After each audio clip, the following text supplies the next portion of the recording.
What is going on, everyone, and welcome back to the Sports Talk on Tap podcast. We're here. You can find daily videos Monday through Friday most of the time, sometimes with work and stuff, scheduling, all that. It's not always consistent, but, going to try and be as much consistent as possible leading up to the NFL season. This is mainly an NFL and NBA podcast, but we also sprinkle in some baseball and National Hockey League news when we can. And we'll start off with the National Hockey League first. Shout out the Florida Panthers going back to back. That has now made it, I believe, 4 out of the last 6 years. A Florida team has won in the last 6 years. A Florida team, whether it's the Lightning or Panthers, have been to the Stanley Cup Finals.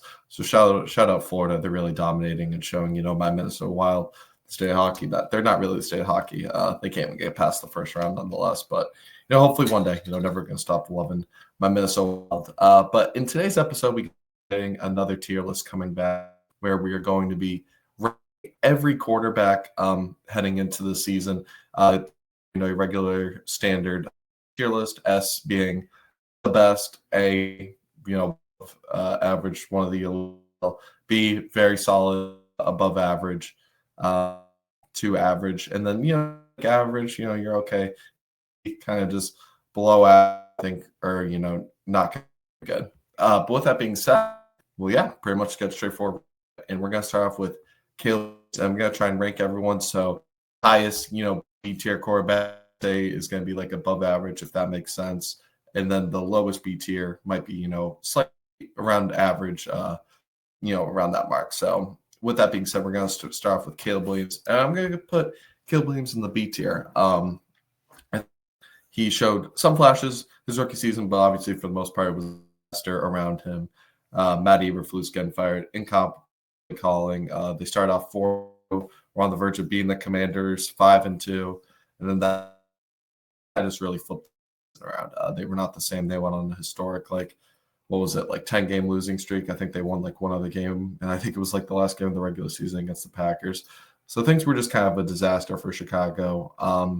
And unfortunately, that's just the way things are. But I think there's a lot of reason to feel optimism heading into the season. They got Ben Johnson now, one of the best offensive minds in the league. You still got great weapons that we thought heading into the season. Cole Kmet, DJ Moore, Roma Dunze entering year 2. So, I'm excited to see what this team, has to offer for the Bears. I think it'll be, exciting. They drafted Colston Loveland to get another weapon for him. So everything's right. They got some free agent signings to boost up the trenches. So everything's looking right. I think Caleb Williams is going to have a much better year, more around, that average mark, and, maybe even slightly above average if, he can just get, find different ways to avoid the ball and stuff. And with this tier list, you get some kind of backups in here. So Tommy DeVito, not really much to say, just kind of D tier. I don't really know what to expect from him because he won't even be the starter there. Drake May. Drake May is one I'm putting in a similar boat as Caleb Williams. I think 2 guys that came into bad situations, coaches got fired for, but Drake May's actually a lot more promise. Caleb Williams has flashes there, but Drake May, there was a lot of times I was very impressed with his game, and they only got better, boosting up the trenches, getting, in the draft, Will Campbell to help them, getting Stephon Diggs, getting more weapons around him, getting good head coach and Mike Vrabel that run the ball, thrive off play action, which Tannehill did in his system a long time. So I'm excited to see what Drake May can do. I think he's going to take another step in his game, just a better team around him, and naturally, getting used to the NFL, just getting thrown into the fire. I believe it was week 6 against the Texans. He just kind of was all right, and then kind of just took off from there and really never looked back. So shout out Drake May. I think him and Caleb Williams are kind of very in our boat. Both showed promise, but I think both are going to get a lot. That being said, Joe Flacco, if he ends up being the star for Cleveland, I just find him in C tier. He's just kind of getting older, pretty low C tier. He can make some plays here and there, but just at his age in the Cleveland Browns situation, while I love Stefanski, not really sure how much he can thrive. Next up, Justin Fields. Justin Fields, I'm thinking I'm putting him at least for now high. I think he's going to have some flashes in the Jet system. I'm excited to see him get a full year starting. It just stuck. It's was kind of awful the way things ended in Pittsburgh, him getting ripped out, leading the team to a 4-2 start and getting the plug pulled on him for Russell Wilson. I kind of would have loved how it plays out. But now he has free reigns, and I love what the Jets did this season, but I think it's going to take, a couple of years for them to get fully developed. They let a lot of the veterans go. So this offensive line fields playmaking ability, but the offensive line still has some question marks. Can up Garrett Wilson is going to be consistent. You got Brees Hall, Brian Allen, a great backfield. So I think this can be one of the best running teams in the passing game. I still have some question marks, but I think Fields will play solid. Around average football, so I'll put him in high C tier for now. And then with that being said, we move into Bryce Young. And Bryce Young, if you were to ask me, like after the first 2 games last season, I would have said he's cooked. D would have made an F tier. But the way he ended last season, playing at a very high level, I'm going to put him just around these guys. I think Bryce Young, one of the, that last 7-game stretch after he came back from getting benched, he took the Chiefs to overtime, was playing great. The last game of the season against the Falcons, I remember he let them up for 38 points. He just played a lot more confident, almost beat the Eagles in Philly.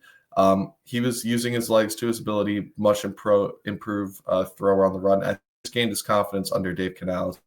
Excited to see, him step. They get after McMillan in the first round to get him another weapon. You have Xavier entering year 2 with him. So does he take another? I think, the Panthers went out to just get Bryce Young some more help. The offensive line still has some holes, but, I think Bryce Young, with his scramble, showed he can overcome that a little bit. Juba Hubbard in the running game. Can this team, just find ways to score points, gain momentum from last season? They will. And I think he'll end up having, a pretty solid season under Dave Canales. So I see what he can do in year 2 with Dave Canales. Sam Howell, just, kind of journeyman back up. So same thing as DeVito. Mahomes, no debate for me. Sorry, I just have to scroll up. He's obviously not B tier. He's S tier. Best quarterback in the league for a reason. When I did my quarterback rankings, he is just out of this world. No doubt about it. I mean, has never made it. Has always made it to at least the AFC Championship game. Lost Super Bowls. So yeah, not much to say. I mean, he's just arguably already A tier or C tier. I'm probably going to go once again C tier. The stats didn't look bad with the Jets last year, but still definitely signs of him, very slowing down and older. I like the with Pittsburgh. They still got great defense to help Rodgers out, but this is kind of based on how I think Rodgers would do. They kind of revamped, the wide receiver room, getting rid of DK Metcalf, but he still has Pat Freiermuth there. No more George Pickens, but like I said, DK Metcalf as a big target threat to go to. A new backfield now that Najee Harris is gone. Jalen Warren going to be taking a lot of reps. And the offensive line, is still solid, but, nothing great. I think Rodgers will have a decent year, just kind of average, though. They're going to rely heavy on the run game and just being able to win games with their defense still. But if Rodgers can make the necessary plays, he can have around a B, C. I can even see him bounce it up to maybe a B tier quarterback. Bailey Zappi, pretty much.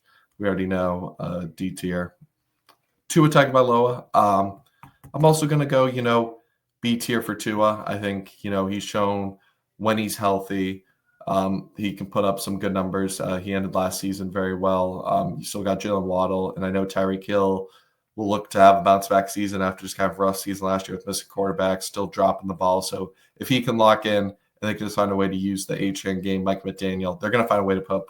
We'll always have a good statistical season, kind of regardless of the outcome around him. Will Levis, D tier, really not much to say there. Russell Wilson, I'm also in the same boat as Rodgers, as like a high C tier, around average quarterback. I think Russell Wilson, it's just kind of tough because he, started off really hot in Pittsburgh. I think 8-2 or something harder. And then they ended the season on like a 3-game losing streak. And then, or even 4, and then lost the first round, getting smoked by the Ravens. So he's also another year older, entering his 37th season. He is the starter with New York. He's got Malik Nabers. Brian Dable's the offensive mind. Quarterback situations, Kyron Tracy, will he be the lead player? I'm kind of interested in what he does, obviously. I assume he'll be the QB1 that getting QB1 reps. I think he'll be able to have a solid season. Front in the trenches. But, obviously when Andrew Thomas plays, he's one of the best tackles in the game. But can he stay healthy? That'll play a big part in really how good this Giants defense is still solid. But yeah, it'll be interesting to see. I'm excited to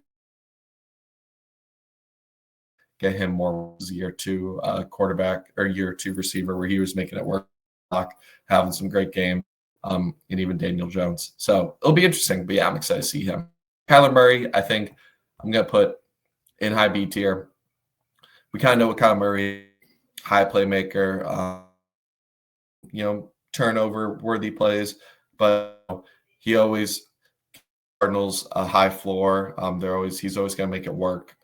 James Conner backfield with to kind of create powerful RPO scheme, and he can just make plays that no one else can. I think him and Marvin they had a solid year 1 together. I think that people are a little underwhelmed though, but I'm excited to see year 2, and I know everyone's seen those pictures of Marvin Harrison. He's looking jacked. I'm ready for him to have a breakout year. But Kyler Murray, if he can just kind of keep the turnovers down, he'll always be a solid quarterback, slightly above average just with his playmaking. So, Kyler Murray, kind of know what he is. But it wouldn't surprise me, if Caleb or Drake May really exceed expectations that they could jump him. But for now, I kind of give Kyler that respect. Jared Goff, A-tier, our first A-tier quarterback. Numbers are always going to be insane with him. He knows how to pick apart some of the best defenses in the league. As a Vikings fan, I've known it for well too long. Those dig routes with him and Amon-Ra St. Brown are probably keep me up at night. But Jared Goff always going to be solid. I am curious to see how he does once again, though, with no Ben Johnson. But I still think Lions are going to be dangerous with that run game. And then Jared Goff is one of the best play-action quarterbacks in the NFL, and he'll be able to feed off of that. So, got to give his respect there. Daniel Jones, I'll put, C tier. I think I'm also somewhat excited to see him and Shane Steichen work together. Obviously, you have Jonathan Taylor in the backfield, some unique weapons with Josh Downs, Michael Pittman hoping to have a bounce-back year, Alec Pierce a big deep ball threat. And, how much did he learn from Kevin O'Connell in those couple months of being in basically quarterback rehab school? I think it'll be interesting to see. But, with that being said, I think he's still got to go out there and prove it.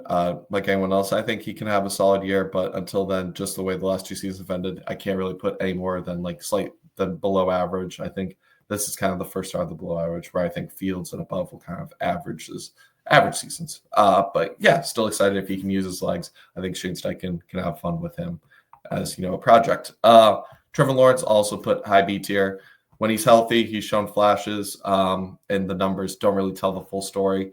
But he's got to prove it. He hasn't been able to stay healthy these last couple of seasons, and then just kind of at points he's just been kind of whatever, a little bit underwhelming. But he still is still one of the best, throws one of the best balls in the game, has one of the best arms, can use his legs when necessary. And he hasn't really had the best talent around him. So I'm excited to see him with Lee and Coleman. They kind of moved off from guys like Christian Kirk, Evan Ingram, got him a new receiver room, obviously adding Brian Thomas entering year 2 after a great rookie season. Yeah, I'm excited to see, you still got ETN there. Can he be a consistent RB1 or will be someone else? But yeah, I'm excited and see what they can do to kind of, help this team get better. And then with that being said, Derek Carr officially retired. So just going to leave him off to the side unless he comes back out of nowhere, is what it is. Tyrod Taylor. Also, D just kind of, solid backup, but, doesn't really play too much. Kirk Cousins, I'll throw him just slightly above the Flacco boat. I mean, he's not going to be the starter. Started off pretty good in Atlanta. I mean, there was obviously those first couple games where everyone was worried about the Achilles, but the system really never fit him. He never got fully comfortable, even when the Falcons were winning games. And then the way he ended the season, not throwing a touchdown 4 straight games, throwing a lot of picks. There was a reason why Michael Penix took over and, kind of showed some more flashes. And just at Kirk's age, is he officially cooked? Maybe. But if he does start, I still think he can put up some passing yards. But yeah, nothing, special. Lamar Jackson, if I want it, I'm going to try and stick to the way I did it with the defenses and S tier being the best. I'm going to leave it, but Lamar is the second best quarterback in my opinion, so he's going to earn that high A spot. Jordan Love, another solid above B tier quarterback for me. I think, for him, it's just gotta be consistency as well. There are plays where he can just, have awful footing placement, just kind of get lazy with the ball, and that'll lead to turnovers. But he's also shown flashes of being one of the best quarterbacks in the league. So he's got to put it together because when he's on, he's top 5 arguably in this league. But when he's off, it can get ugly quick. And that's what we've kind of figured out. Brock Purdy, I'm going to throw in, solid B tier as well. He had a solid year last year, even though the 49ers were winning. The defense was one of the worst in the league, taking a big step back. But, Brock Purdy still puts up great numbers, even with Deebo Samuel being gone. McCaffrey, he was injured all of last year. He still makes it work, even without the best offensive line last year. Trevor Williams was most of the time. He still put up good numbers, and I'm excited to see what he does with McCaffrey coming back, Isaac Garudo in the backfield, and just kind of still got weapons. Brandon Ayuk, hopefully he can come back and prove himself. Ricky Pearsall. So yeah, Kyle Shanahan will always keep something up. Matthew Stafford, A-tier quarterback as well. Just finds a way to get it done. May not always have the best stats, but he's a winning quarterback. He makes the right plays at the right time. You can't fool him. And we saw in the playoffs, he can dissect defenses like the Vikings and Eagles, and just find a way to get done. Him and McVay are one of the smartest minds, and they'll make it work every time. Herbert, I'm also going to put low A. One of the best statistical quarterbacks, but he's got to hopefully another playoff game kind of wash away the playoff woes, just because the way last season ended was really unfortunate. But yeah, with that being said, it'll be interesting to see him with more playmakers in year 2. Zach Wilson, don't even really need to skip him. I'm going to give Tyrod Taylor some respect because he's better than all these guys. So Tyrod Taylor, one of the best backups. Zach Wilson can go here. And O'Connell, nothing crazy. Also going to put him here. Geno Smith. I'm excited to see him with the Raiders. I'm going to put him actually pretty high up. I'm a big Geno guy. He's a big playmaker. He can have some turnover-worthy plays, but in Seattle, he did not really have a good offensive line. The separation at times from the receivers, especially Tyler Lockett and DK Metcalf, kind of worn out, and he would, be throwing up some 50-50 balls that would get picked off. But he's still, in my opinion, one of the better quarterbacks in the league, top 13. He's very solid and just finds a way to get it done with Seattle. And, he wins games, and that's the biggest thing. And I'm excited to see, him in Pete Carroll to try and bring that winning culture to Las Vegas. Jane Daniels, after the year he had, I think I got to put him, A tier. Leading his team to the NFC Championship game, just the way he used his mobility to make things work. It was such a special rookie season. From week 1 to the end, he really showed out. And, I'm excited to see what he can do in year 2. Like I said, adding Deebo Samuel, some more playmakers, hopefully sophomore slump for him. Jalen Hurts, also an A-tier quarterback. I mean, Super Bowl champ for a reason. And while Saquon was a big part of that, he makes some big throws and shows up in the big games, which is what I value the most. Those 2 Super Bowls have been arguably the 2 best games of his career. So shout out Jalen Hurts, always very solid, and we'll get it done. Joe Burrow, not much to say here. Great numbers, great quarterback. Bad offensive line is still put up great stats. We'll always make it work. Deshaun Watson, D tier. No need to say about that. Anthony Richardson, unfortunately for me, I still have to put him D tier. I mean, just the injuries now, the inaccuracy. He can hit some home run balls, but, wildly inaccurate. And then just the injuries. He has another shoulder problem, so it looks like Daniel Jones will be the starter. So I'm curious to see how it goes. But, with that being said, can't really, put too much stock, into Anthony Richardson quite yet. Sam Darnold, I'm excited to see what he does in Seattle. I'm going to give him some respect. Put him B tier, right behind Smith. Had a great season with the Vikings last year. I know the ending was rough, but that wasn't, like I said multiple times, not really all on him with that offensive line not helping him out. It was just, unfortunate, but that doesn't, in my opinion, take away the 17-game whole picture, the whole season picture, 35 touchdowns, 4,000 plus yards. Had Addison, Jefferson, Aaron Jones, TJ Hawkinson when he came back. Jalen Naylor had some touchdowns. He was making it work, and he was elevating the Vikings to a 14-1 team. And, I'm excited to see what he does in Seattle with Mike McDonald, Jack Smith-Njigba, Kenneth Walker, Cooper Kupp. Can he have a bounce back with Darnold? Darnold's going to be a risk taker by like that gunslinger. He's going to throw some picks, but, with that being said, there's a lot more good with Darnold than bad, and I think we learned that last year. CJ Stroud, I'm going to put him in high B tier as well, and Jordan Love. It's just kind of the consistency. It's not all his fault. The offensive line has been really atrocious. And I think if he can get back to year one form, which I'm expecting more, then he'll be around this area with Jared Goff, Herbert. Unfortunately, just last year was just so confusing for the Texans. Started off pretty good, then hit that middle season slump, end of the season skid. Then they come in, destroy the Chargers in the playoffs, and then have a pretty good game with the Chiefs. Obviously, the offensive line didn't show up. So just kind of a bunch of weird parts. And, they, like I said, they replaced people on the offensive line. Were they necessarily upgrades? Like guys like Ed Ingram, can he be good in Houston with change scenery? Possibly, but just more question marks for me for the Texans. But him, Nico Collins, a new scheme with Joe Mixon, they'll find a way to still put up points. Josh Allen, no doubt, still an A-tier quarterback, one of the best in the league. Not really much to say when they're that good. Dak Prescott, I'm going to put him B-tier, coming off an injury. I'm not quite, sure, so I'll go him around there. I'm excited to see, hopefully he can have a bounce back with Schottenheimer, him, CD.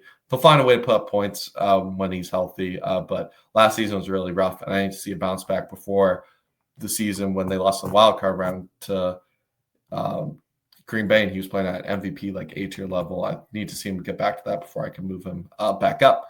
Baker Mayfield, in my opinion, maybe a little bit, ballsy. But I'm going to put the last 2 years have been really good, man. A-tier, 4,500 plus yards, 40 plus touchdowns. Similar to Darnold, going to take some risks, be a gunslinger, but he just finds a way to get done, has the running ability.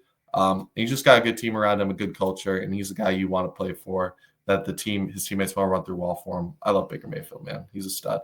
Michael Penix, I'm going to put high C tier. I'm excited to see what he can do. He obviously showed some good flashes when he stepped in as a starter. Also a little bit inaccurate, but it's just, some question mark with the weapon side. You have Drake London, who's a touchdown machine, but, could he ever be like a 1,500-yard guy? The guys behind him, it was Darnell Mooney last year. Can those guys step up? Kyle Pitts, will he be on the team? Just the trade rumors. So some question marks, solid offensive line, and obviously good run game with Bijan. I think he'll have a solid year, slightly above average to average. But, it's still going to be his first full year starting, so I'm expecting some growing pains as well. J.J. McCarthy, realistically, I'm going to put him in low B tier. I think McCarthy, call me biased if you want, I think it's going to be very hard to see him fail when they upgrade the offensive line like they did, adding one of the best guards, Will Fries, Ryan Kelly, a solid center, one of the best tackle duos with Darius O'Neal, Hawkinson, Jefferson. We saw with Darnold last year, just the improvement you could take going into a good coach. McCarthy's one of the best quarterbacks, throwing through the middle, heavy in KOC scheme. I could see him even ending the season even high B tier, but low B tier, I think is going to be at least very much average to slightly above average with Kevin O'Connell and the Vikings. And then Bo Nix, similar boat, I think. Sheehan. I'm no diss to Bryce Young. I just want to see it a little bit more him because the season was good, but can you carry the momentum? It'll be interesting.